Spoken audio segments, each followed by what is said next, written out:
Genivaldo, que morreu durante uma abordagem da Polícia Rodoviária Federal em Sergipe. Ele morreu, as imagens são impressionantes, não sei se vocês assistiram. O policial fica segurando ele dentro do porta-malas, como se fosse uma câmera de gás mesmo, tacando gás lacrimogêneo dentro, spray pimenta. A primeira observação que eu fiz, olhando como uma cidadã comum, foi: isso é tentativa de homicídio. Olha essa imagem, gente. O rapaz se debate, a gente não tem o áudio, mas eu posso narrar para vocês. As pessoas que estão filmando falam assim: vai matar o cara, vai matar o cara. E o cara fica gritando aos berros dentro da viatura, tá? Não consegue sair, a perninha dele balançando ali, ó. Detalhe, ele tinha um problema psiquiátrico, a família falou, nunca tinha sido preso, teria sido parado porque estava sem capacete.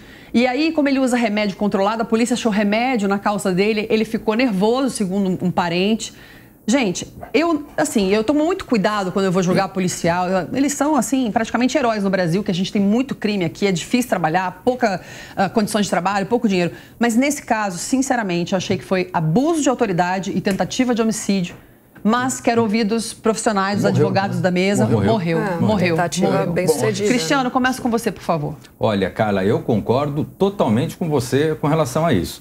Foi uma medida que causa horror a todos nós, cidadãos que estamos acompanhando essas imagens. Uma cena que lembra um pouco aquele caso dos Estados Unidos, né?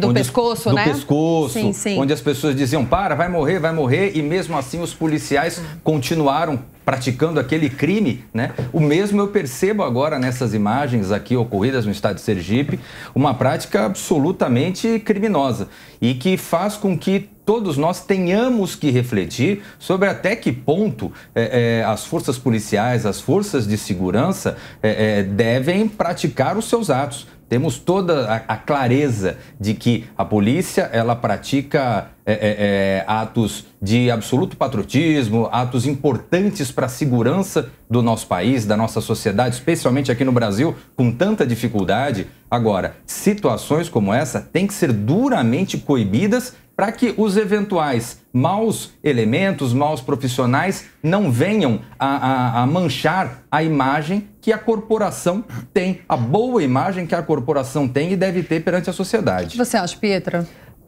Por acaso a gente concorda pela segunda vez hoje, com certeza. É muito triste abuso de poder, né? Acho que em qualquer lugar, tanto do judiciário contra as instituições, contra as pessoas, quanto de policiais contra pessoas que não têm como se defender, né? No caso desse rapaz, que não fez nada de errado, inclusive. E esse tipo de policial desonra a instituição, né? É muito triste você ter, ao mesmo tempo, né, toda uma classe policial, né, que está ali nas Forças Armadas sendo julgada pelo erro e pelo mau caratismo de poucos. Pois é, e depois, daqui a pouco eu vou abordar, caiu bem perto daquela operação na favela do Rio de Janeiro, na Vila Cruzeiro, né? Que 23 pessoas morreram.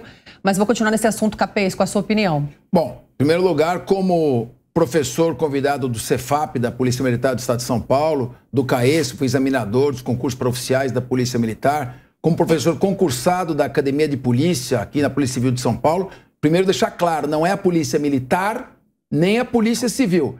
É Polícia Rodoviária Federal que fez essa verdadeira Operação Tabajara.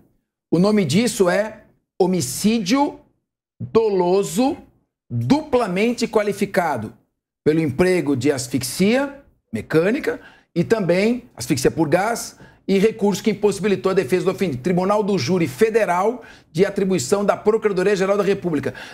Tem que ser implacável nesse caso. Um homicídio covarde, cruel, que envergonha as fileiras e a farda da nossa Polícia Rodoviária Federal. Concordo plenamente também. Não é sempre que eu concordo com o Capês, mas nesse caso eu concordo, mas infelizmente acho que não vai dar nisso, gente. Agora só se abriu um procedimento administrativo, que eu acho que é o que acontece quando são policiais, né?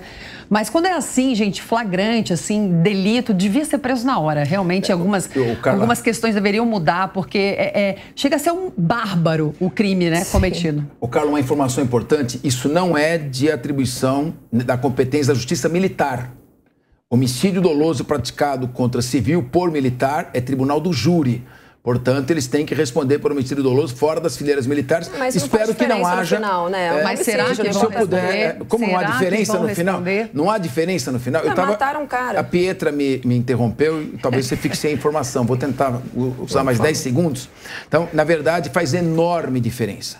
E é importante que o Ministério Público Federal esteja atento e requisite a instauração de um inquérito policial civil para oferecer uma denúncia por homicídio doloso e não aguarde, assista a mera apuração administrativa como se fosse uma irregularidade, uma indisciplina administrativa. É isso que vocês Eu acho que vai ser a primeira vez que a mesa inteira concorda, né, André Porciúncula? Vou com você. O que você achou dessa abordagem policial e da morte do Genivaldo?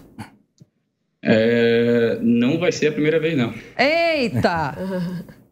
Eu discordo e, primeiro, minhas condolências aqui à família, é uma situação bem trágica, mas a gente não pode, dada a situação, transbordar o que está dentro da lei. Para mim, ali não há nenhum indício que houve um homicídio doloso, veja, doloso, a vontade de matar. Há ali, para mim, uma clara imperícia, ou no máximo negligência, que traz aí a estrutura do homicídio culposo. Para quem não sabe, eu era policial, né, antes de estar no governo, e o equipamento de gás lacrimogêneo é tido na polícia como um equipamento de não letalidade, o que é um erro técnico. O equipamento de gás é um equipamento de baixa letalidade. Então, esse erro técnico recorrente acaba induzindo aos policiais a ideia de que utilizá-lo não traz risco à vida da pessoa. E essa ocorrência com pessoas que têm algum tipo de problema mental é sempre uma ocorrência muito delicada. Eu já tive a oportunidade de ter, e você tenta fazer alguma forma dela relaxar. Veja que eles estão tentando colocar o indivíduo na viatura e não conseguem. E usaram inadequadamente o gás para tentar relaxar. Você não ia relaxar ela. Talvez mas André, eu tenho uma dúvida. Lacrimogênio para relaxar. Não, eu tenho uma dúvida. Ele está se debatendo. André, eu respeito muito você, concordo sempre com você. Mas nesse caso, André, vai concordar comigo. Sinceramente, eu achei... Eu queria fazer uma pergunta para o André, porque eu não sei da cena. O André deve ter acompanhado. Não, André, você deve ter acompanhado melhor do que eu, porque você disse que não tinha outra maneira. Eu queria saber se ele estava armado. Não estava. Eu não sei, ele estava armado. Para você defender assim, ele devia estar armado. Ele estava armado ou não? Eu vou pedir que não me interrompam dessa vez. Não, lógico, só perguntei se ele estava armado.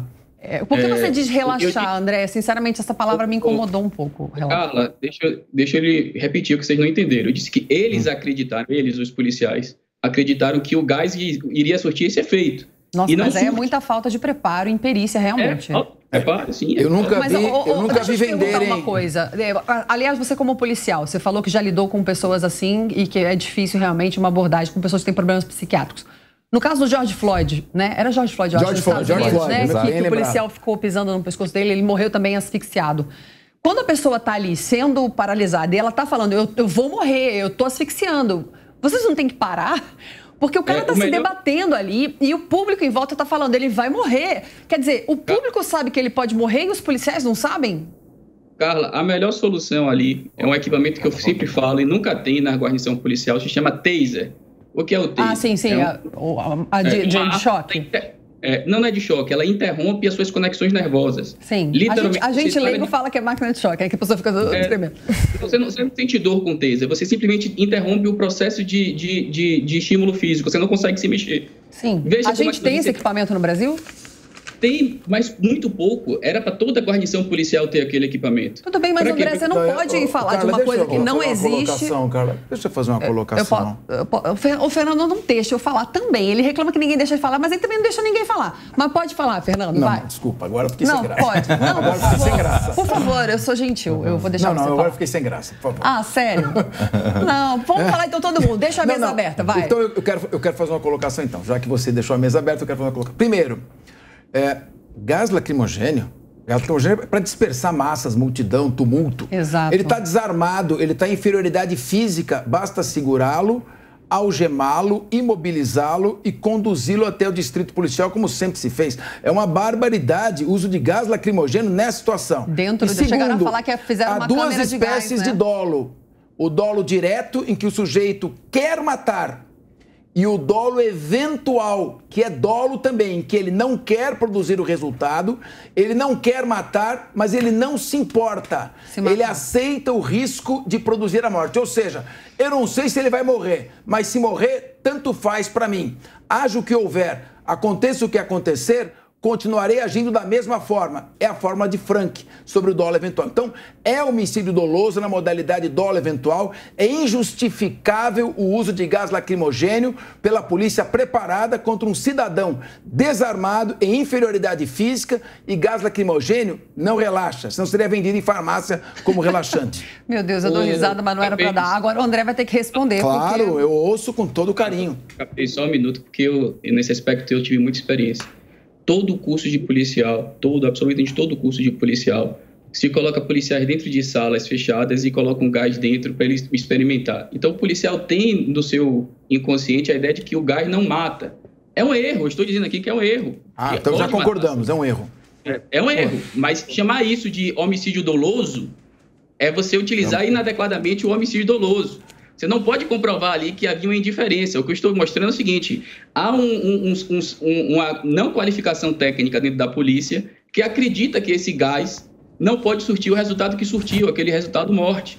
O que a gente precisa é investir em qualificação para as pessoas começarem a compreender, os policiais, que sim, gás pode matar. A pessoa está gritando que não consegue... André, agora, você vai me desculpar, mas pelo que eu estou percebendo da sua fala, você, para defender a atitude de um mau policial, você está desqualificando toda uma corporação. A Polícia Rodoviária Federal, de uma forma geral, como as polícias que nós temos no Brasil, nós percebemos, foi bem salientado pela Carla, você tem profissionais muito bem preparados, que trabalham em condições muito difíceis no Brasil, e não se pode agora, para salvar algo que realmente é injustificável, e a prática, o que foi demonstrado naquela prática, salta aos olhos, é injustificado, você agora querer questionar o preparo que os policiais, de uma forma geral, têm. Não dá para se comparar você colocar um gás lacrimogênio numa sala, num espaço aqui como desse estúdio, por exemplo, comparar com o gás lacrimogênio dentro do porta-malas de um veículo. É uma situação realmente totalmente diferente e caso nós venhamos a sair em defesa desse policial, desses policiais, nós vamos estar jogando na vala comum toda uma corporação que na sua maioria é feita de gente boa, séria e trabalhadora.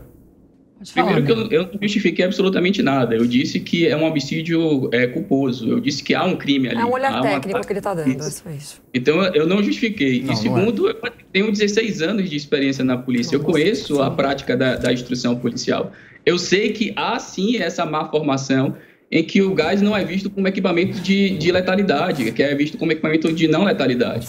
E a gente precisa esclarecer os policiais que, sim, gás pode matar pessoas. Se a gente tivesse uma qualificação melhor, esses policiais não estariam nessa situação. Claro. Eu não acredito que eles chegaram ali e disseram, eu vou matar esse sujeito, e nem acredito que eles eram indiferentes com a morte do sujeito.